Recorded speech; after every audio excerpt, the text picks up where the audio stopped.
저는 동두천에 살다가 최근에 양주로 이사를 했습니다. 알고 계신가요? 이사를 했는데도 불구하고 아직도 택배가 가끔씩 동두천으로 갈 때가 있습니다. 그래서 어제 택배가 하나 왔는데 찾아가라고 그래서 밤늦게 찾아러 갔더니 뭐가 왔나 봤더니 이게 왔더라고요. 뭡니까? 감. 제가 이 감을 받을 때마다 목회의 감도 떨어지고 인생의 감도 떨어질 때마다 감을 다시 잡으라 하는 거구나.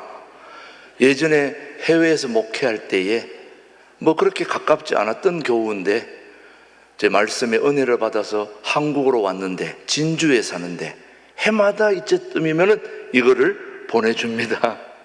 그래서 이 감을 받을 때마다 다시 하나님이 나에게 감을 잘 잡고 있으라 하시는 주님의 말씀으로 받고 있습니다. 여러분도 최근에 감을 받아보신 적 있으십니까? 예. 여러분, 좋은 교회라는 어떤 교회가 좋은 교회일까요? 아마 여기 계신 분들 중에서도 평생 좋은 교회를 꿈꾸며 좋은 교회를 생각하고 또 사모하며 그렇게 또 찾아다니다가 여기까지 오신 분들도 계실 것입니다. 여러분, 좋은 교회라는 어떤 교회가 좋은 교회일까요? 어떻습니까, 여러분? 설교가 좋은 교회가 좋은 교회입니까? 아니면 구제를 잘하는 것이 좋은 교회일까요? 아니면 봉사를 잘하는 것이 좋은 교회일까? 아니면 교우들끼리 친교를 잘하는 그런 교회가 좋은 교회일까? 여러분, 어떤 교회가 좋은 교회 같습니다? 예, 저는 좋은 교회라고 하는 것은 바로 선교하는 교회가 저는 좋은 교회라고 생각하고 있습니다. 자, 여러분, 예수님도 선교사거든요. 저 하늘 보좌를 버리고 이 땅에 뭐 하러 오셨다고요? 선교하러 오신 분이 우리 예수님이십니다. 인생을 한번 따져보면 저와 여러분은 이 땅에 존재하는 자들로서 뭔가 따라다니는 사람입니다. 무엇을 따라다닙니까? 중요한 것을 따라다니는 존재가 사람입니다. 근데 그 따라다니는 것을 두 글자로 표현하면 가치입니다. 가치를 따라다니는 게 사람들입니다. 자, 여러분 한번 보십시오. 돈이 중요하다고 생각하는 사람들은 그것을 항상 따라다닙니다. 사람이 돈을 따라다니는 게 좋겠습니까? 돈이 사람을 따라다니는 게 좋겠습니까? 네, 물어보나만 하겠죠. 어떤 분들은 명예가 중요하다고 생각하는 사람은 명예를 따라다닙니다. 여기 가면 국회의원 잘 될까? 저기 가면 혹시 내가 기관장 하나 할 수 있을까? 명예를 따라다니는 것은 명예가 본인의 중요한 가치이기 때문입니다. 또 어떤 분들은 학위가 중요하다. 그래서 여기 좋은 대학일까? 저기가 좀 알아주는 대학일까? 하버드냐, 프린스턴이냐, 서울대냐, 연대냐. 내 인생의 중요한 가치가 배우는 것이라고 생각한다면 끊임없이 그것을 찾아다니게 될 것입니다. 여러분, 가치가 왜 중요하냐? 모든 사람들은 다 가치를 따라 행동하기 때문입니다. 어쩌면 오늘 저와 여러분들이 이 자리에 나온 것도 예배 드리는 가치가 가장 우리 인생에 중요하다고 생각했기 때문에 여기 나오지 않았을까요? 동의하시나요? 네. 자, 여러분, 마리아가 예수님을 만나고 나서 예수님보다 더 가치가 있다고 생각하는 게 없다고 생각하니까 자기가 평생 벌어서 소중하게 여겼던 향유를 예수님께 다 쏟아부었습니다. 자기의 가치는 향유였는데 이 향유보다 더 중요한 가치 누구를? 예수님을 만나고 나니까 그 모든 걸 다 아낌없이 쏟아 부었단 말이죠. 우리는 가치를 따라다니게 되어 있습니다. 수가성 여인의 경우도 한번 보십시오. 수가성 여인의 가치는 이 세상의 남자에게 있었습니다. 이 남자 만나고 저 남자 만나고, 이 남자가 더 좋은가, 저 남자, 지금도 6번째 남자를 만나고 있는 중인데, 그때 수가성 여인이 예수님을 딱 만나고 보니까 이 세상의 모든 남자보다 더 중요한 가치가 있는 주님이, 예수님이, 하나님이 계시는구나 생각하니까 이 수가성 여인은 모든 남자고 다 버려두고, 물동이도 버려두고 가감하게 사마리아 성으로 뛰어가서 나는 진짜를 만났다, 내 인생의 가장 중요한 가치를 만났다 막 외친 거죠. 그게 두 글자로 전도입니다. 선교입니다. 저는 우리 교우들이 그런 가치를 발견할 수 있게 되기를 축복하는 거죠. 그런 가치가 발견되면 행동도 따라하게 되는 겁니다. 저는 여러분들이 바로 그 가치를 알기 때문에 오늘 이 좋은 단풍 구경 가지 않고 지금 여러분 이 자리에 오신 거 아닙니까? 여러분 가더라도 예배 드리고 가는 거 아닙니까? 누군지 모르겠지만 여러분, 가치가 바뀌면 반드시 행동이 바뀌게 되어 있습니다. 그런데 놀라운 것은 예수님의 제자들은 예수님을 그렇게 따라다니면 가치가 바뀌고 행동이 바뀔 줄 알았는데, 세상에 예수님 따라다니는 제자들도 가치가 바뀌지 않고 변화가 없었습니다. 그래서 예수님은 마지막 유언으로, 유언은 돌아갈 때 제일 중요한 걸 남기고 가는 게 유언입니다. 예수님이 두 가지 유언을 남기고 하늘나라로 올라가셨는데 바로 그것이 무엇이냐? 선교적 가치를 유언으로 남긴 것입니다. 왜냐? 내가 그것을 위해서 이 땅에 왔는데 나를 따라다니는 제자들도 지금 그것을 모르고 있기 때문에, 그저 예수님 만나면 로마 정부로부터 독립돼서 자기들도 한 자리 할 것 같은 그런 예감이 있었기에 예수님을 따라 나섰는데, 보니까 그런 데는 전혀 우리 세상에 관심이 없다 이 말이죠. 그러니까 그런 데 관심을 갖고 있었던 걸 예수님이 알기 때문에 두 가지 유언을 남긴 거죠. 그래서 사도행전 10장에 보면 성령을 받고도 이방 선교에 대한 부정적인 생각을 했던 것이 바로 제자들이었습니다. 예수님이 여전히 제자들에게 그렇게 중요한 걸 가르쳐 줬는데도 여전히 헤매고 있었다. 근데 그때 제자들만 그러냐? 오늘 저와 여러분들이 여전히 주일 예배, 수요 예배, 새벽 예배 다 나오는데도 여전히 딴 생각을 하고 있는 게 저와 여러분 아닙니까? 여전히 선교적 가치를 가지고 행동해야 되는데 아직도 우리 교우들 중에 좋은 일을 하는데도 부정적인 생각을 가지고 있는 사람들이 수두룩빽빽하다 이 말이죠, 여러분. 그래서 하나님은, 예수님은 베드로에게 중요한 선교적 가치를, 사도행전 우리 10장 11절 15절 한번 보겠습니다. 시작. 하늘이 열리며 한 그릇이 내려오는 것을 보니 큰 보자기 같고 네 길을 메어 땅에 들이웠더라. 그 안에는 땅에 있는 각종 네 발 가진 짐승과 기는 것과 공중에 나는 것들이 있더라. 또 소리가 있으되 베드로야 일어나 잡아 먹으라 하거늘 베드로가 이르되 주여 그럴 수 없나이다. 속되고 깨끗하지 아니한 것을 내가 결코 먹지 아니하리라 하였나이다 하되 또 두 번째 소리가 있으되 하나님께서 깨끗하게 하신 것을 네가 속되다 하지 말라 하더라. 지금 예수님이 이 땅에 오신 것은 이스라엘 백성들이 그렇게 좋아하지 않고 업신여겼던 이방 사람들이 주님을 알게 되는 선교의 가치를 그렇게 얘기하고 있는데도 베드로가 여전히 헤매고 있기에 주님이 이 비유를 들어서 네가 보기에는 속되다, 먹기 싫다, 꼴 보기 싫다, 이런 것들도 그렇지 않다라는 걸 지금 베드로에게 알려주고 있습니다.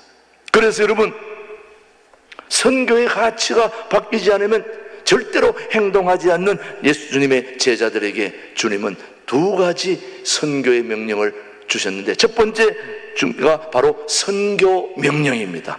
무슨 명령요? 선교 명령. 예수님이 제자들에게 첫 번째로 유언한 게 바로 마태복음 28장 19절 한번 보겠습니다. 무슨 명령인지 시작. 그러므로 너희는 가서 모든 민족을 뭘로? 제자로 삼아 아버지와 아들과 성령의 이름으로 세례를 베풀고 내가 너희에게 분부한 모든 것을 가르쳐 지키게 하라. 볼지어다 내가 세상 끝날까지 너희와 항상 함께 있으리라 하시니라. 첫 번째가 무슨 명령? 선교 명령이다. 우리 예수님은 이 세상의 모든 사람에게 복음이 전해질 때까지 나는 이 일을 위해서 왔다. 그것을 본받아야 할 사람들이 예수님의 제자들이다 이 말이죠. 그 제자들은 오늘 저와 여러분인 줄로 믿습니다. 바로 우리가 땅끝까지 복음을 전하고 선교하는 가치를 우리에게 명령했다는 것, 첫 번째 선교 명령이고, 두 번째 이 선교 명령을 감당하기 위해서 두 번째가 뭔지 한번 보십시오. 사도행전 1장 4절로 5절입니다. 시작. 사도와 함께 모이사 그들에게 분부하여 이르시되 예루살렘을 떠나지 말고 내게서 들은 바 아버지께서 약속하신 것을 기다리라. 요한은 물로 세례를 베풀었으나 너희는 몇 날이 못되어 성령으로 세례를 받으리라 하셨느니라. 바로 성령 세례입니다. 선교 명령을 감당하기 위해서는 뭘 받아야 된다고요? 성령 세례를 받아야 된다는 게 예수님의 두 번째 선교 가치입니다.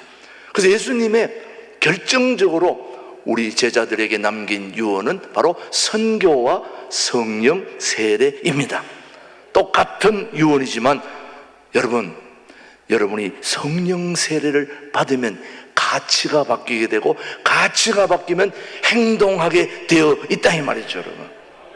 그래서 성령 세례를 받아야 된다. 사도행전 1장 8절 한번 보겠습니다. 시작. 오직 성령이 너희에게 임하시면 너희가 권능을 받고 예루살렘과 온 유대와 사마리아와 땅끝까지 이르러 내 증인이 되리라. 우리 신광두레교회 교우들은 증인되는 삶을 살아야 된다는 거예요. 그렇게 하려면 뭘 받아야 된다? 성령 세례를 받아야 된다. 저는 우리 교우들이 성령 세례를 다 받을 수 있게 되기를 축복합니다. 그래야 선교 가치가 생기는 겁니다. 성령 세례는 선교 가치를 가지게 하고, 성령이 주시는 첫 번째 목적은 구원입니다. 구원.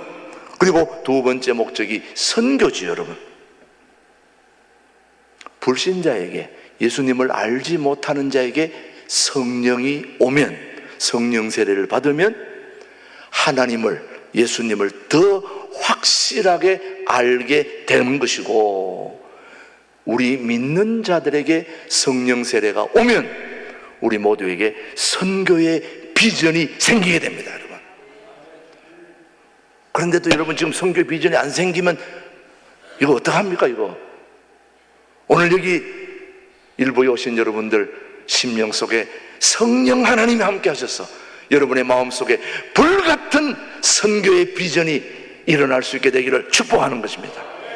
축복합니다, 여러분. 성령은 바로 선교의 영입니다. 우리 성령 하나님은 가장 관심 있는 게 선교에 관심이 있는 겁니다. 선교의 영을 우리에게 베풀어 주시기를 원하는 거죠, 여러분. 그래서 우리 신광두레 교회는 바로 선교의 비전이, 그래서 여러분 성령 충만한 교회의 어떤 가치는 바로 선교입니다. 그래서 교회는 선교 지향적이어야 된다. 자, 다시 한번 여러분에게 묻습니다. 좋은 교회는 어떤 교회입니까? 오늘 설교 제목 때문에 그렇게 얘기하는 겁니까? 아니면 정말 여러분의 마음이 그렇게 생각하십니까? 여러분, 좋은 교회는 어떤 교회입니까? 선교하는 교회. 누차 얘기하지만 예수님은 뭘로 이 땅에 오셨다고요? 선교사로. 죄로 말미암아 죽을 인간을 구원하시려고 선교사로 이 땅에 오신 분이 우리 예수님이라면, 우리가 예수님의 제자라면 우리도 마땅히 선교사다 이거예요. 자, 옆에 있는 분에 한번 얘기해 보세요. 자, 인사합시다. 당신은 선교사입니다. 자, 한번 보십시오. 굉장히 쑥스러워 하시네요. 다시 한번 확신을 가지고, 당신은 선교사입니다. 예. 예수님도 선교사인 줄 알았던데 성령 하나님도 선교사더라고요. 왜 그러냐? 오순절 마가의 다락방에 누가 오셨습니까? 성령 하나님이 오신 겁니다. 성령이 오시니까 정인이 된다는 거예요. 기뻐 뛰며 뭐 하는 겁니까? 복음 전가한다는 거죠. 그래서 성령이 오심으로 교회는 선교 공동체가 된다는 말씀이죠. 선교를 최고의 가치로 붙든 사람들이 바로 하나님의 사람이요 성령의 사람입니다. 저는 우리 교우들이 그런 성령의 사람, 선교의 사람이 되기를 축복하는 겁니다. 우리 처음 조선 땅에 온 선교사 중에 3명의 선교사가 있는데, 기철라포 선교사 유명한 분 중에 토마스, 로처, 이 다 여러분 아시는 분이잖아요. 여러분, 기철라포 그리고 토마스, 로처 선교사의 특징이 하나 있다면 모두 조선 땅에 와서 선교를 하는 동안에 아내를 다 잃었다는 것입니다. 여러분 가족을 잃으면서도 선교할 비전을 가지고 계십니까?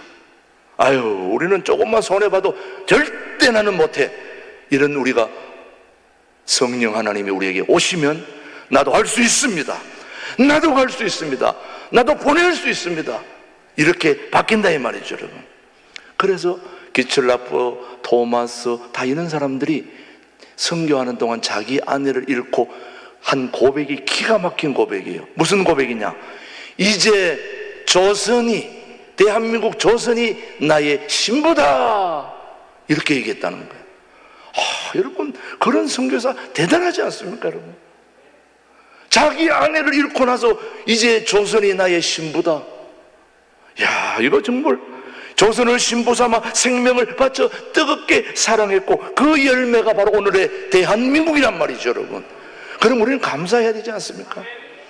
오늘 우리가 지금 먹고 살고 또 이렇게 정말, 저도 해외에 26개국을 다녀봤지만은, 우리 여기 조성 집사님도 좀 해외에 많이 나가시고, 우리 교회에 해외 다니시는 분이 많지만 해외에 나가서 보면 우리 대한민국 최고예요. 모든 면을 봐도 우리 대한민국만큼 좋은 땅 없습니다. 너무너무 좋아요. 오늘 이렇게 좋게 된 그 축복이 누구로부터 왔느냐? 바로 그 선교사들의 헌신 때문에 그렇다 이거예요.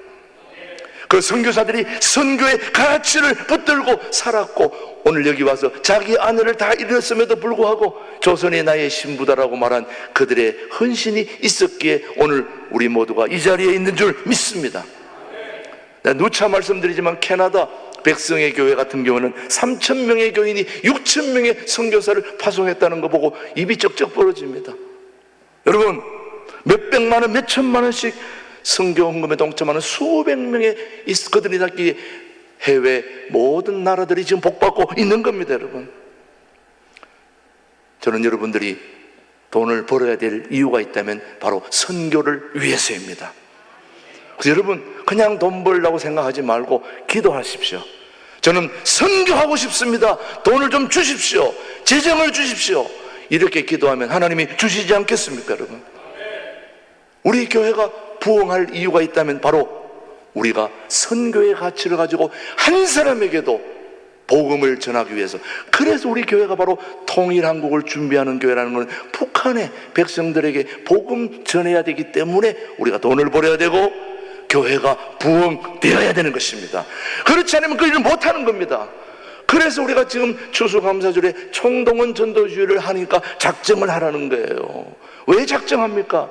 한 사람이라도 더 와서 구원받고 그분이 헌신하고, 그래서 선교의 가치가 늘어나는 거 아니겠습니까, 여러분? 그래서 우리가 그런 거 하기 위해서 작정하라는데, 그거 못하는 분들이 지금 우리 교인이라고 말하지 않을 수는 없지만은 해야 됩니다, 여러분.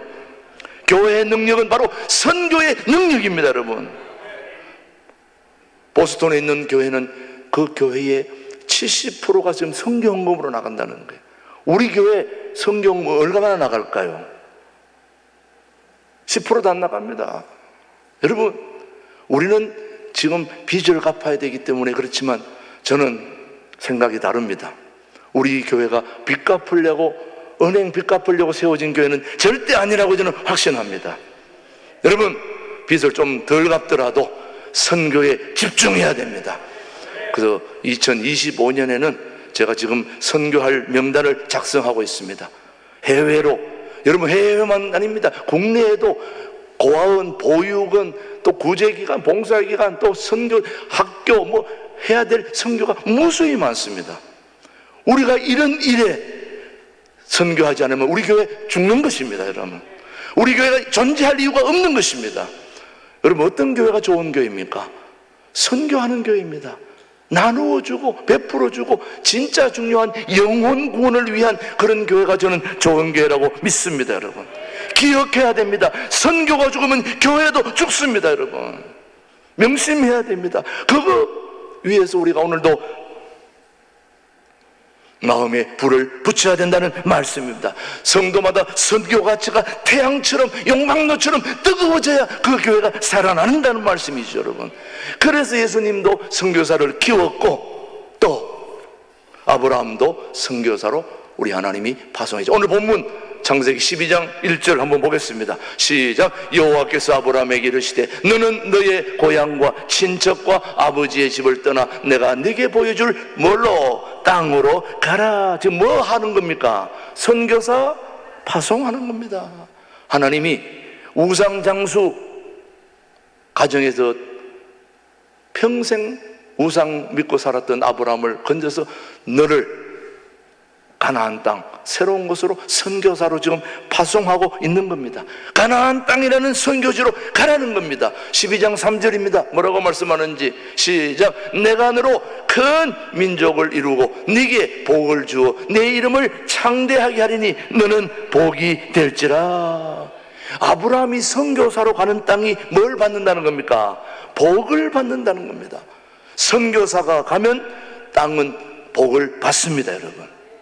해외에서 우리 땅에 왔기 때문에 우리가 복을 받았던 것처럼 우리 대한민국이 세계 방방곡곡에 선교사로 보내는 그 땅이 축복을 받는다는 말이죠, 여러분. 우리가 왜 복을 받았는지 선교사들이 피를 뿌렸기 때문이라는 말이죠. 지난달이죠, 우리 임직식 하기 전에 우리 임직자들 26명이 서울 양화동, 양평동에 있는 양화진 선교사, 외국인 선교사 묘역을 저희들이 방문하면서 참 의미 있는 행사를 했습니다. 여러분, 우리 임직자들이 해외에서 조선에 들어와 가지고 선교하다가 죽은 그 선교사의 모비를 우리가 돌아보면서 참 많은 것을 느끼게 됐습니다. 근데 제가 거기 가게 된 동기가 우리 의정부 시민, 지난번에 다녀간 의정부 시민교회 서양선 목사님이 저에게 그런 얘기를 해서 나도 한번 가봐야 되겠다 했는데 그분이 한 선교사의 묘비에서 한참이나 앉아가지고 울었다는 거예요. 왜 울었나 봤더니 그 선교사가 바로 윌터 존슨과 에밀리 존슨 신혼부부의 이야기입니다. 윌터 존슨과 에밀리 부부는 미국에서 태어나가지고 좋은 대학 나오고 미국에서 잘 살 수 있는 사람인데 신혼부부인데 한국으로 바로 못 들어오고 일본을 통해서 들어오는데 자기 아내가 일본에 와가지고 신혼부부였는데 일본에 와가지고 중이염에 걸려가지고 조선 땅을 밟아보지도 못하고 일본에서 죽었습니다. 중이염 때문에. 그런데 그 중이염 때문에 일본에서 죽었으니 기가 막힐 거 아닙니까, 여러분? 선교사로 출발했는데 조선 땅을 한번 밟아보지도 못하고 자기 아내를 잃은 윌터 존슨의 마음을 한번 생각해 보십시오. 그래서 윌터 존슨이 자기 아내를 잃었음에도 불구하고 그것을 추스리고 한 달, 두 달 잘 추스리고 조선으로 넘어왔는데 넘어와가지고 이 윌터 존슨도 한국에 와가지고 풍토병으로 한 달 만에 죽게 됐습니다. 자기 아내도 일본에서 죽었는데 자기도 한국에 와가지고 한마디 복음 전하지도 못하고 죽어버린 거예요. 그 한번 여러분 유명한 분 같으면 글씨도 크게 해놨는데 저렇게 희미하게 윌터 버질 존슨이라고 써놨죠, 여러분. 저게 바로 그분들이 죽은 묘비입니다, 여러분. 아무도 저기에 관심을 갖지 않습니다. 글씨 큰 데는 다 보고 설명하는데 저 부부는 신혼부부로 자기 아내 일본에 와서 죽고 한국에 들어와서 한 달도 채 넘기기 전에 자기도 죽게 되는 그런 선교사를 한번 생각해 보십시오, 여러분. 그래서 여러분, 하나님 이럴 거면 왜 조선에 보냈습니까? 차라리 보내지 말고 거기서 잘 살게 만들지. 기가 막힌 일이에요. 그럴 때 우리 주님이 말씀하시기를, 내가 너희들을 위해서 이 땅에 내려와서 죽었지 않냐? 내 사랑하는 독자를 너를 위해서 보낸 것이 나의 마음이다 라고 생각해 보면 정말 우리는 너무나 안타까운 거예요. 저렇게 신혼부부로 이름도 없이 초계같이 자기 목숨을 버린 그 사람들의 희생과 거기 있었기에 오늘 저는 우리가 이렇게 살고 있다고 믿습니다, 여러분.